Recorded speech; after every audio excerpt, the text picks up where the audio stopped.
I'm not setting out to live a balanced life. The Bible says that Jesus was so busy preaching, they didn't have time to eat.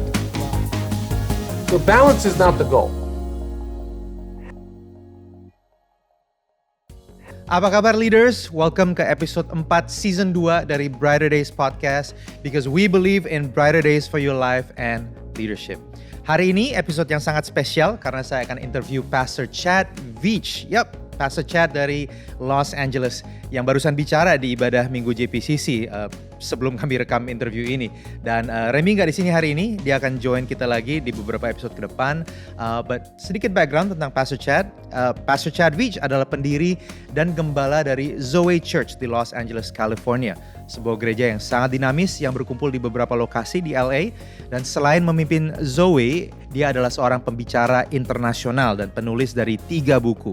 Unreasonable Hope, Faith Forward Future, dan yang terbaru yang kita akan bahas hari ini, Help I Work With People. Dia juga adalah host dari Leadership Lean In, sebuah podcast dengan format diskusi yang berisi tentang kesehatan organisasi, kreativitas, dan pengembangan kepemimpinan. Chad dan istrinya, Julia, tinggal di Los Angeles bersama dengan 4 anak mereka, Georgia, Winston, Maverick, dan Clive. Tanpa panjang lebar, simak berikut ini interview saya bersama dengan Pastor Chad Veach. Welcome, Chad, to our podcast. Thank you so much for having me on. Are you kidding me? This has been a long time coming. You are our very first international guest on our podcast. We've been doing this for a whole year. And, we just realized that, hey, Chad's going to be speaking for our church. So why don't we ask him to come on our podcast? So thank you for saying this. For doing this. It's always the goal to be a reoccurring guest. There you go. And we would love for that to happen. So our senior pastor, Pastor Jeffrey, says hi to you. And we want to thank you for speaking to our church. We had some incredible responses over the weekend. You teaching about prayer, about asking, watching, waiting, and then repeat the process until either God says no or we get an answer to our prayer. That is awesome. Thank you for that. Chad, I don't know if you remember, but I first saw you at Hillsong Encounter back in 2012. That's like 8 years ago. And I've never heard of you, and I saw you speak, and I thought, well, this guy's pretty cool. And we actually went out to a diner after the session at Hillsong Encounter with the guys. It was Pete Toggs, Nick Caroya. But we're sitting like 2 separate tables. So there was a lot of people there.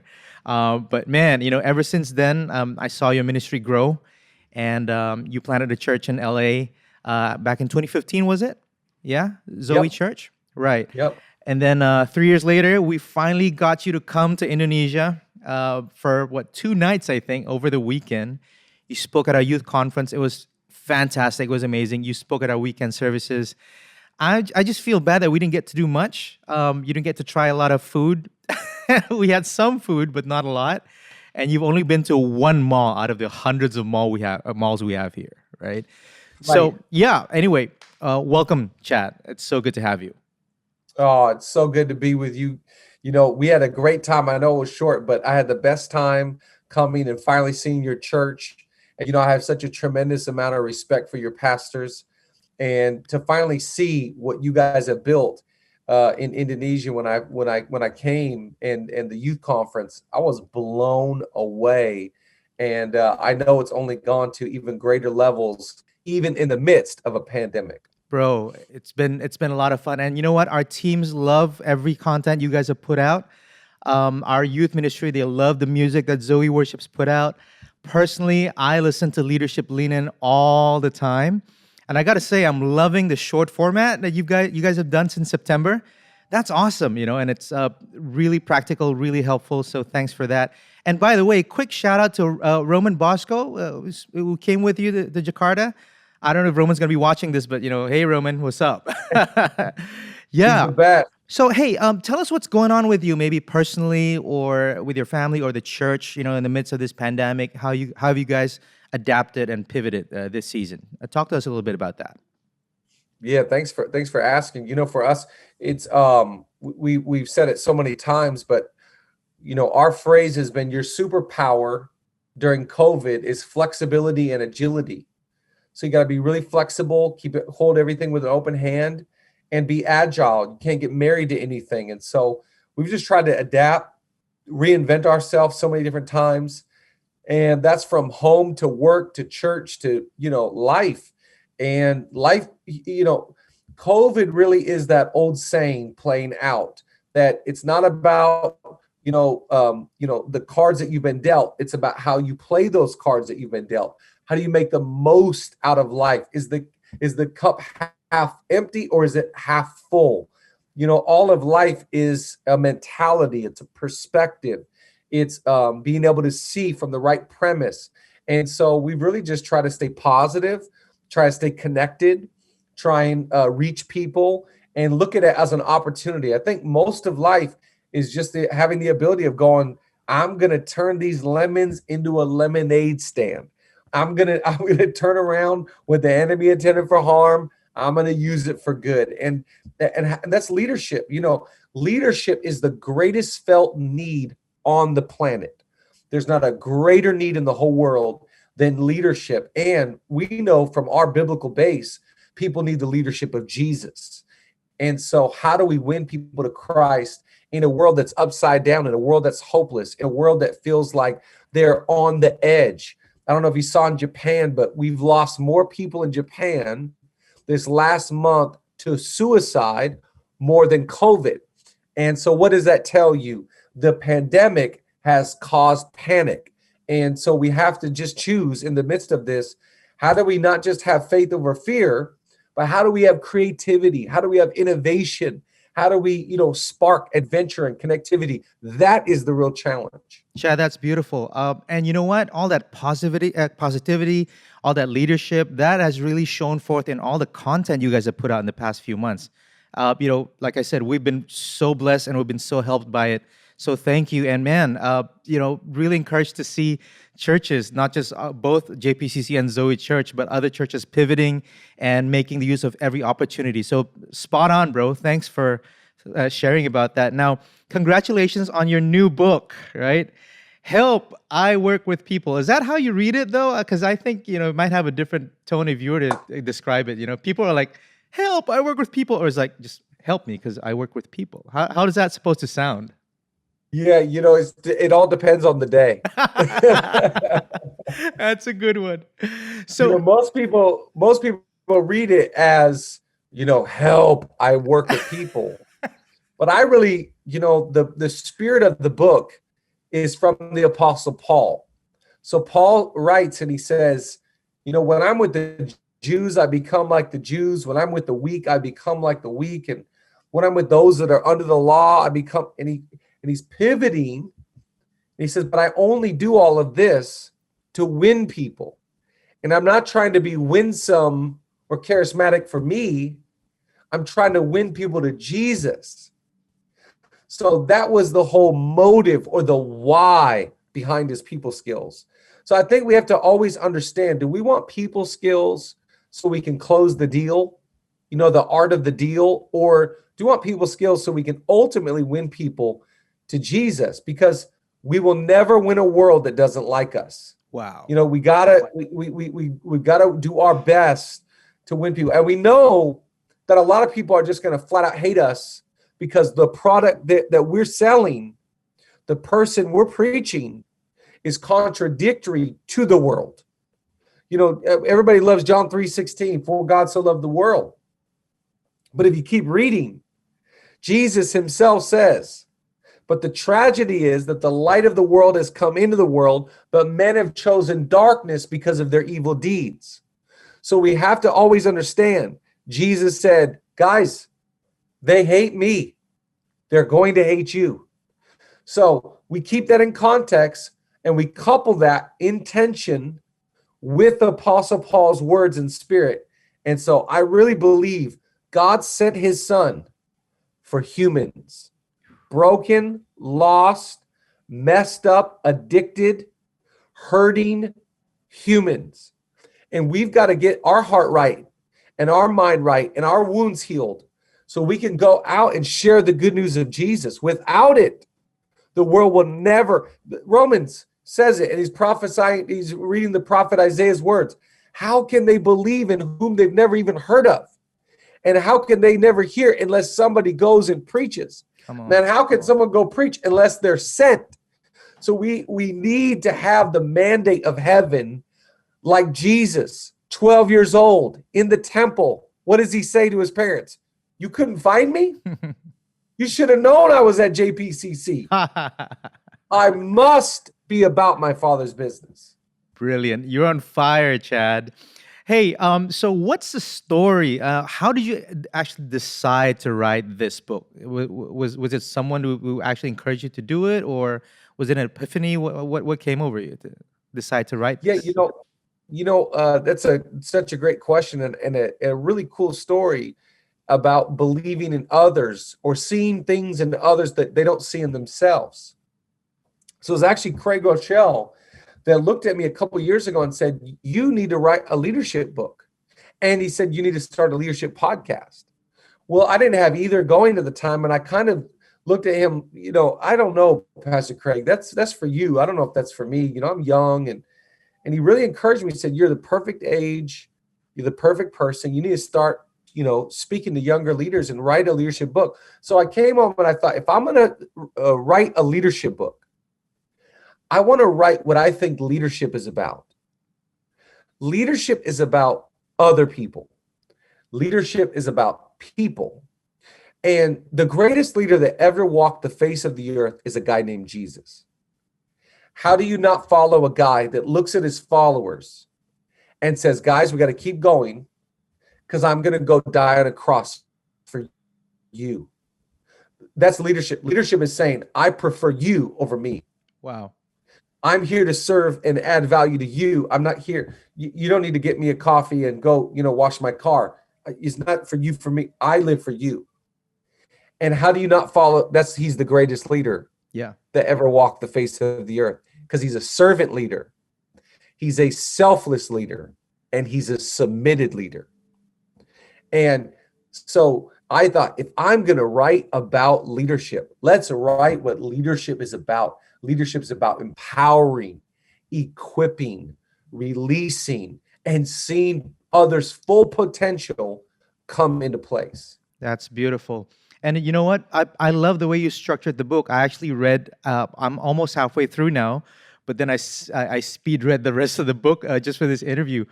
You divided the book into 3 different parts. It's all about you, people matter most, and we greater than me, right?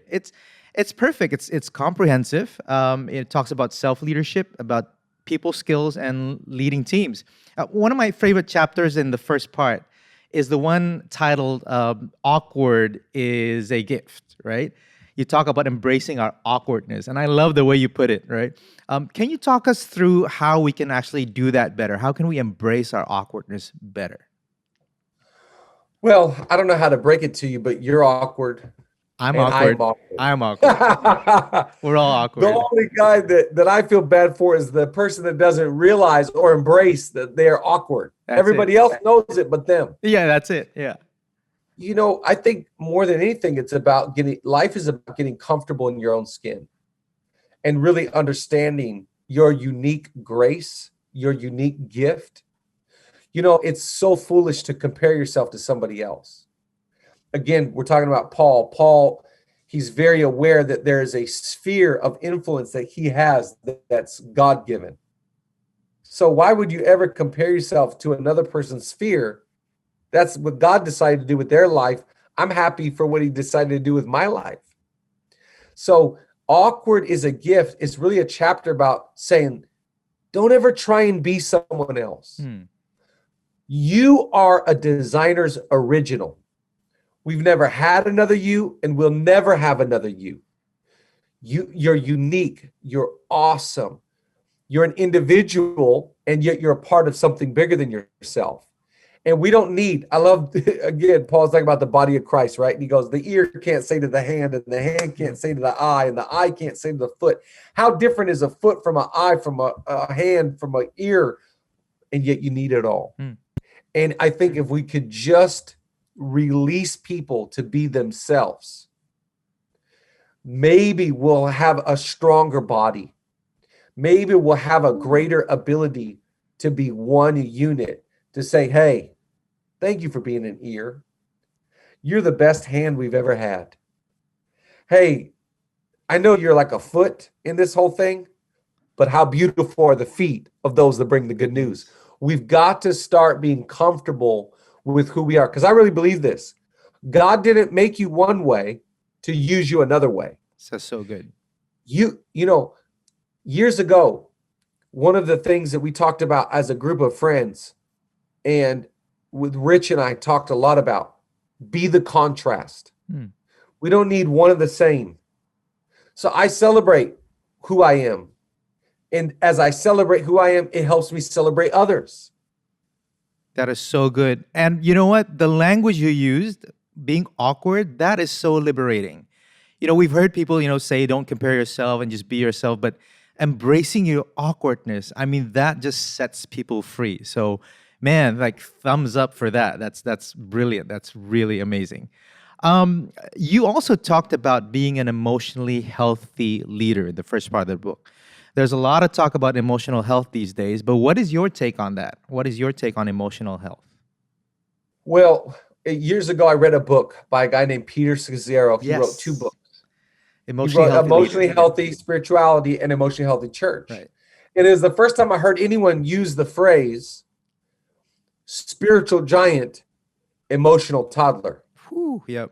That's a good I one. thought, boy, you in that one phrase, you just described a lot of people I grew up with. Wow. Because we think the scriptures or prophecy, preaching, or let's call it gift, if you're gifted in these areas, it doesn't really matter that you got an anger issue. Right. You got a lust problem. You really can't, have conflict resolution. You carry angst and you don't have any peace. We thought, and there's always a gap between the gift and the person. Right. And I think being emotionally healthy is saying, I want to close the gap from between my strengths and my weaknesses, between who I am on platform and off platform. And emotional health is the ability, by definition, I'm in a dark cave. I'm in a dark space, but I know I can see the light at the end of the tunnel. And so I can choose joy and strength because I know we're going to be okay. I'm not defined by the darkness. That's health. And so I think it's a big deal. God wants us to be emotionally healthy. That's right. What does he say? Beloved, I pray that your soul may prosper in all things. What is your soul? Your mind, your will, and your emotions. Your mind, how important is your thinking? That's why mental health in COVID is off the charts. Your will. Jesus is an emotionally healthy leader, so much so that when he could have done anything to anybody at any time, even right when he was being betrayed, even right when he was being mocked on the cross, he had the emotional intelligence and health to still surrender his will. He didn't become emotional. Like a sheep led to the slaughter, he didn't even say a word. And then my mind, my will, and my emotions. One of the things about being emotionally healthy is the age-old question I ask my kids. I ask my children, do you control your emotions or do your emotions control you? Oh, so good. One of the things we can't afford is to live by impulse. I just impulse buy, impulse spend, impulse reaction, impulse. And that if you live your life that way, you're not emotionally healthy. So people will often ask, how do you balance your life? How do you balance family and ministry? How do you balance your workload? Balance? I've never focused on balance one day of my life. Wow. I'm not setting out to live a balanced life. The Bible says that Jesus was so busy preaching, they didn't have time to eat. Wow. So balance is not the goal. Health is the goal. Wow. We want to be healthy in our homes, healthy in our marriages, and healthy in our soul. Yeah, I've heard someone say that, a lot of the decisions people make are actually emotional decisions, right? And that underscores the importance of having a healthy way to handle your emotions, because a lot of decisions, yes, there's a lot of data, there's a lot of facts, but most decisions are made emotionally. And if you don't come from a place of health, you might end up making the wrong decisions. So Absolutely. that's amazing. So the goal is not balance, the goal is health. Brilliant. Well, let's look at Samson, right? Do you think Samson was really healthy? No, the Bible says he was vexed in his soul. Wow. He was exhausted in his soul. Wow. You get exhausted in your soul, and here comes Delilah, and here comes your strength, and here comes your calling, and here comes your grace. And then what does the enemy do? The first thing that they do when they get to Samson's house is they bind him and then gouge out his eyes, because the enemy always wants to bind you and then blind you. Wow. That's the goal. But the enemy can't bind you or blind you until you get toxic. Woo. Preach. I'm trying to. That's a huge takeaway right there. Wow. Okay. I'm going to move into the second part of the book because we could park there forever.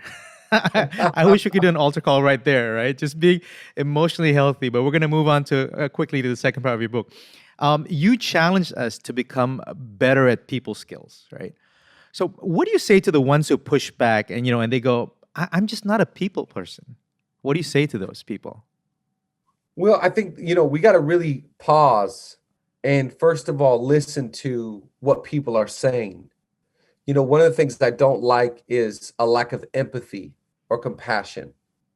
Because why is someone saying that? Are they saying that because they've been hurt? Are they saying it because that's their personality? I'm an introvert. I'm not an extrovert.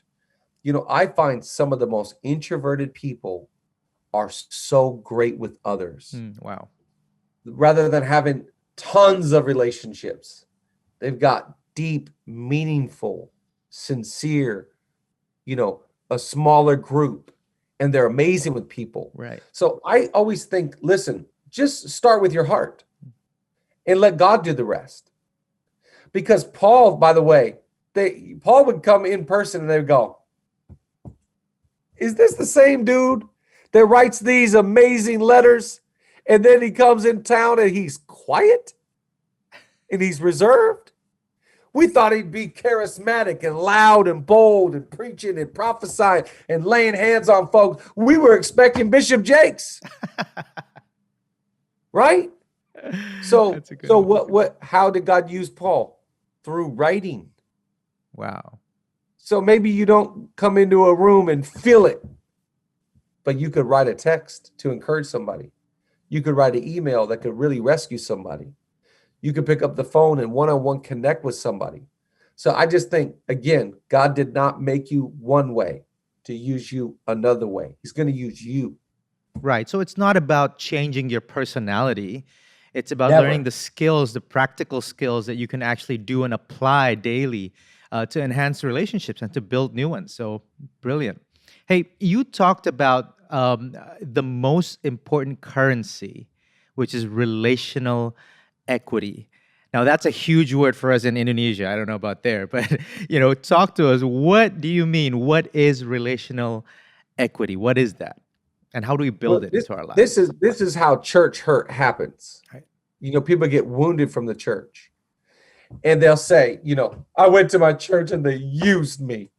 Well, first of all, you were at the altar crying out, God, use me. So let's get one thing straight. You volunteered, you came, you wanted to be used by God, so nobody used you. That's it. However, there are instances where people only text or call when they need something. There's no relationship. So if you're a leader that only hits up other people on WhatsApp or Instagram or whatever, and it's about getting, using, my need, my platform, my team, my report, you have no equity. Because equity comes from, how are you?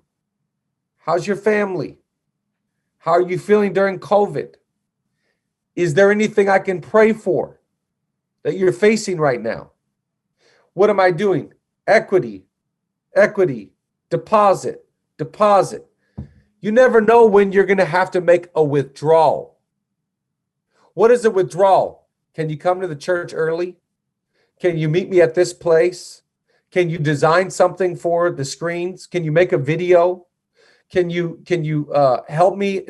Whatever the ask is, don't make a withdrawal unless you've made a deposit. You know, they actually say when it comes to relationships, you need 8 affirmations for every 1 negative comment. That's good.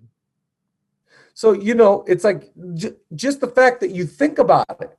Wait, I'm going to text this person. Are we good? Have I been a good, I'm going to ask, you know, have you ever heard from somebody and they're asking you something? You go, the only time I hear from these people is when they need a relationship or they need a connection or they need a pair of shoes. Oh, yeah. This is going to change the dynamic of our relationship. So I think just being aware, where do my relationships stand? How, on that note, how do we prevent seeing every relationship like some sort of transaction? You know, yeah, when we use the word equity, it has a transactional feel to those relationships. How do we balance that? How do we deal with that? Well, I think transactional relationships are just kind of gross. It's good. You know, I don't have a transactional relationship with my family. Mm-hmm. I don't have a transactional relationship with my friends. And I don't have a transactional relationship with God. Mm. You know, that's the person that gives money to God so they can be blessed.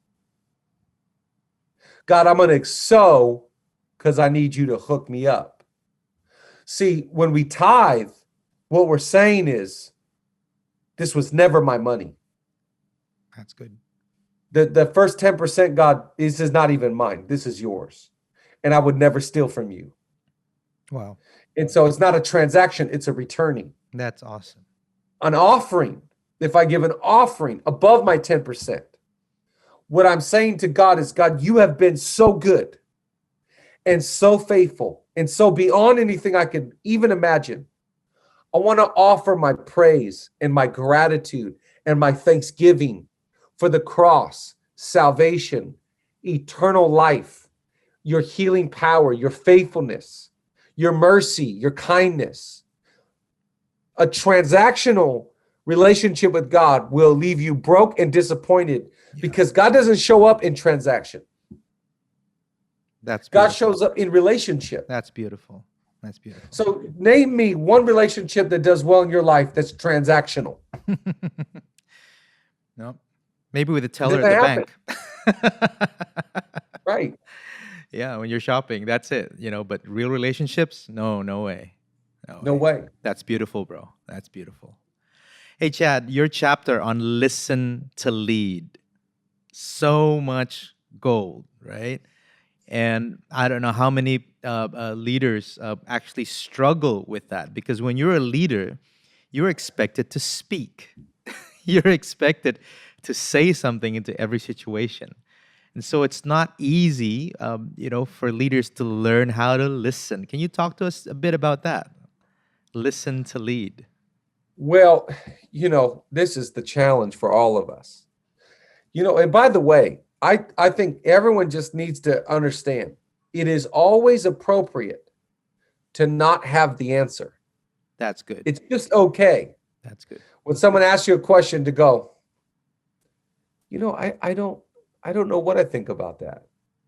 I don't know what the Bible says. Let me research. Let me talk to some people. Let me find out. When it comes to listening, first of all, we have to remember everyone's favorite subject is themselves. Yeah, that's good.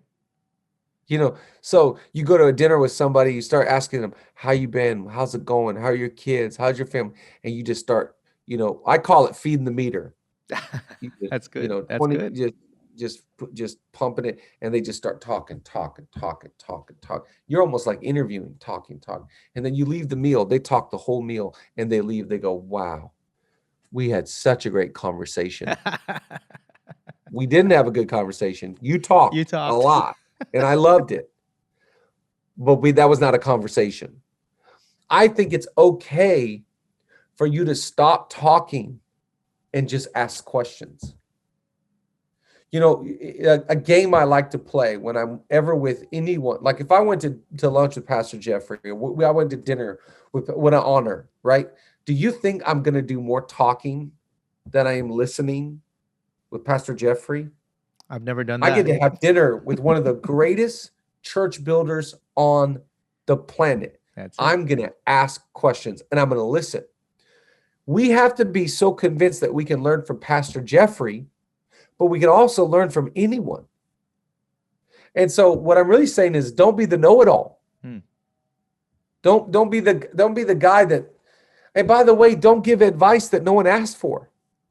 That's good. That's a good one. It's like the other day, somebody's going through a really hard time, and I was getting ready to give some advice. And Pastor Chris Hodges told me, no. Never give advice that someone is not asking for. And I thought, sir, thank you for that reminder. Sometimes as leaders, we talk so much. We got to get better at listening. So good. So good. I mean, that chapter itself, when I read it, I was like, everybody has to learn this. Everyone has to master these skills. So thank you. Thank you for that.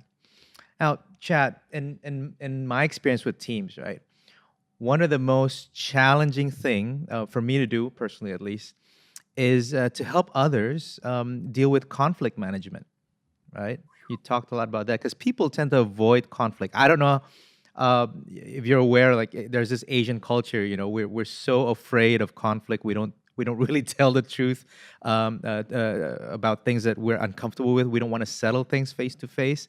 And that can lead to all sorts of unwanted outcomes. It can lead to a lot of toxic cultures. How can people handle conflict better? I saw a great tweet the other day from Denzel Washington. He said, whenever I'm afraid of addressing something, I try and close my eyes and picture myself at 90 years old by myself. And I try and imagine how much regret I would live with at 90 because I didn't address this issue. Wow. And then I get the courage to go address it. Wow. So I just think, is it conflict you're afraid of, or is it clarity?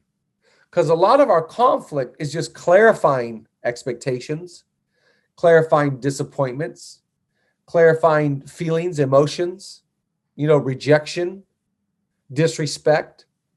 You bring something up, you go, hey, you said this, or you made this comment. It really affected me. Do you feel that way? Oh, I said that? Yeah, you said that. There was 4 of us around. I am so sorry. I did not mean, well, I'm so grateful I clarified with you because that makes me feel so much better. That's good. I think one of the things that we've got to remember is don't listen to anyone that comes just to air out their grievances with you. Because they're just trying to, get all their pain and all their issues just and throw it on you.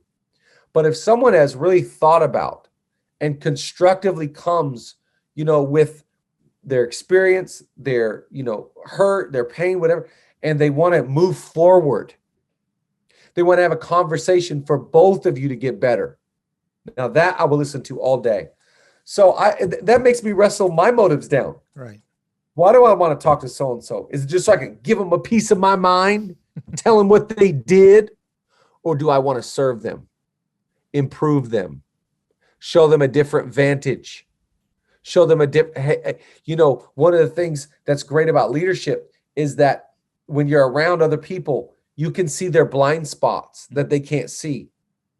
When you're driving, you got these 2 mirrors on the side. And what do they help you see? Your blind spots. Right. And we got to be that for people.